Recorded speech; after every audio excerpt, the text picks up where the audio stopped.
Hello students, तो ये video lecture है न्यूटन्स लॉज ऑफ मोशन का pseudo force based according to this series जो कि आप देख रहे हो numerical problem solving tricks and techniques.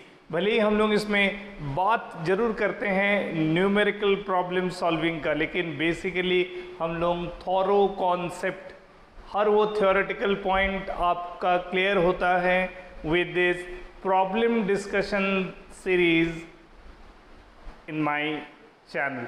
तो चलिए डिस्कस करते हैं सुडो फोर्स का इंटरेस्टिंग प्रॉब्लम।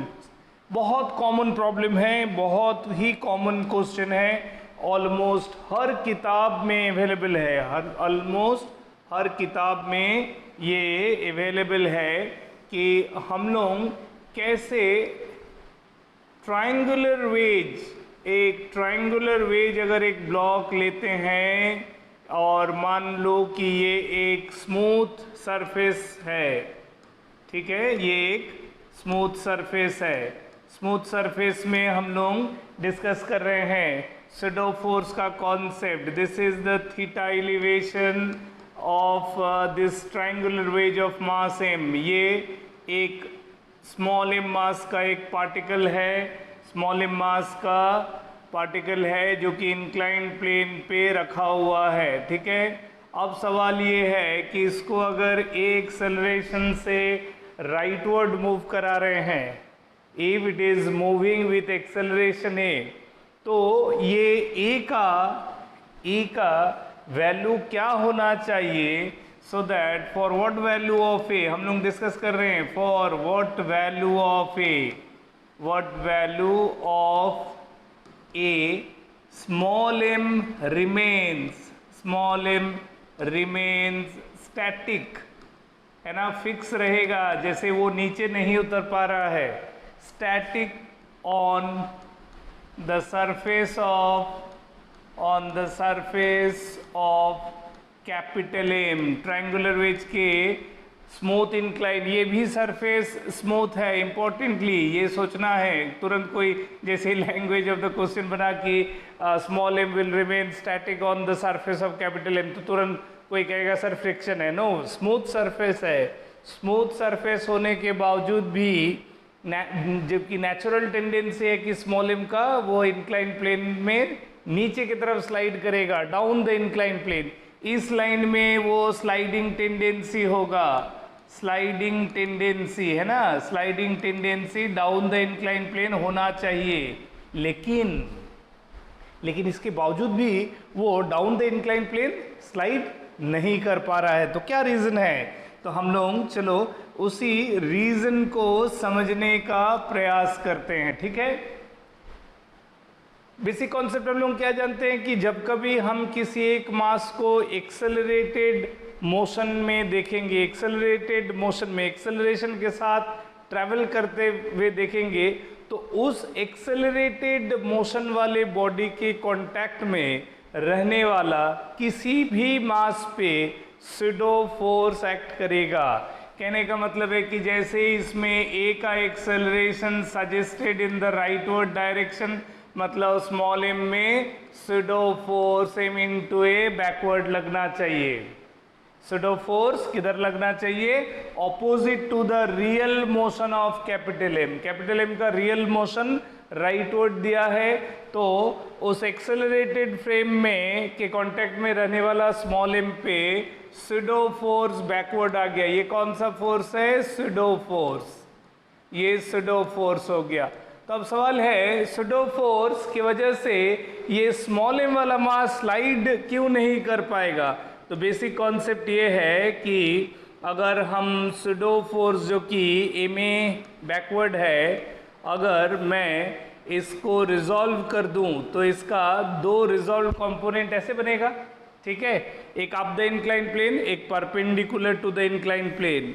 ज्योमेट्री के हिसाब से ये रह गया थीटा। अगर ये थीटा है तो हम लोग क्या कर सकते हैं, इसको भी थीटा कह सकते हैं ना। देखो ये दो लाइन ऐसे पैरेलल, ये ट्रांसवर्सल के जैसे काम करेगा ना, this line and this line parallel, so this is acting as a transversal, so this equal to this, corresponding angle, है ना, वो कॉन्सेप्ट लगेगा यहाँ। तो इधर हो जाएगा m a cos theta, perpendicular direction में हो जाएगा एम ए साइन थीटा, ठीक है।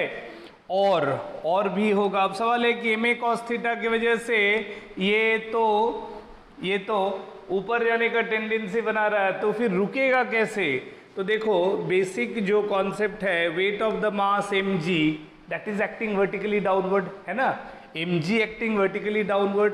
तो एम जी का जो दो रिजॉल्व कंपोनेंट है, अगर मैं एम जी को यूज किए बगैर उसके कंपोनेंट्स को, रिजॉल्व कंपोनेंट्स पर आर्गुमेंट को ले जाऊं, तो ज्योमेट्रिकली ये थीटा है, करस्पॉन्डिंगली ये भी थीटा होगा।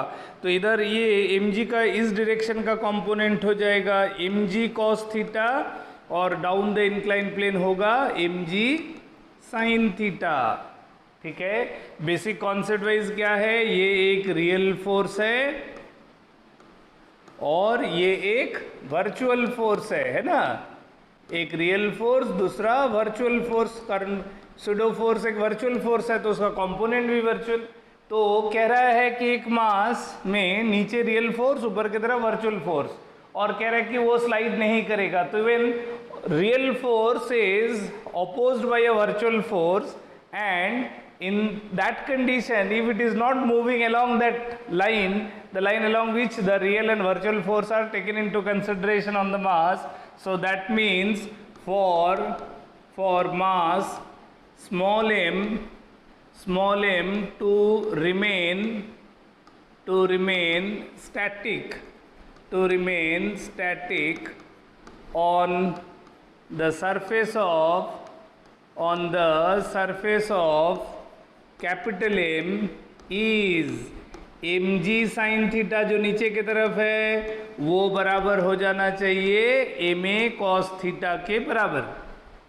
नीचे की तरफ जितना फोर्स है mg sin थीटा वो काउंटर बैलेंस होना चाहिए ma cos थीटा के साथ। तो यानी कि m कैंसिल होके a का वैल्यू हो गया g sin बाई cos, यानी g tan थीटा। तो मैंने पूछा था कि what should be that value of a for which small m can hold itself on the smooth inclined plane of capital M, so that neither it can be observed to be sliding down the inclined plane nor it can be seen to be going up the inclined plane। तो वो जो required value of acceleration है वो a का value numerically g tan theta के बराबर का होना चाहिए। Got my point? So जब भी inclined plane में एक एक्सेलरेटेड बॉडी जो कि हॉरिजॉन्टल सरफेस में है, उसका स्मूथ इंक्लाइन प्लेन में कोई मास रखा हुआ होगा, और अगर कंडीशन है कि इंक्लाइन प्लेन का mass with respect to the surface of contact static है, तो इसका मतलब वो हॉरिजॉन्टल एक्सेलरेशन वैल्यू ये जो है ये जी tan थीटा के बराबर होना चाहिए, ठीक है। अगर ये वीडियो अच्छा लगा तो डेफिनेटली लाइक, शेयर, सब्सक्राइब करना ना भूले, और जो अभी तक इस चैनल को सब्सक्राइब नहीं किए उनके लिए कह दूं कि ये कॉन्सेप्ट बेस्ड वीडियोस का एक चैनल है जहां आपको पूरी तरह से कॉन्सेप्ट, सिर्फ और सिर्फ कॉन्सेप्ट पर ही बात होता है, कोई बकवास नहीं, सिर्फ conceptual discussion, theoretical, numerical, in all type. So चलिए चैनल को सब्सक्राइब कीजिए, चैनल को सपोर्ट कीजिए, वीडियो को शेयर कीजिए और अपना वैल्यूएबल कमेंट जरूर लिखिए। Thank you.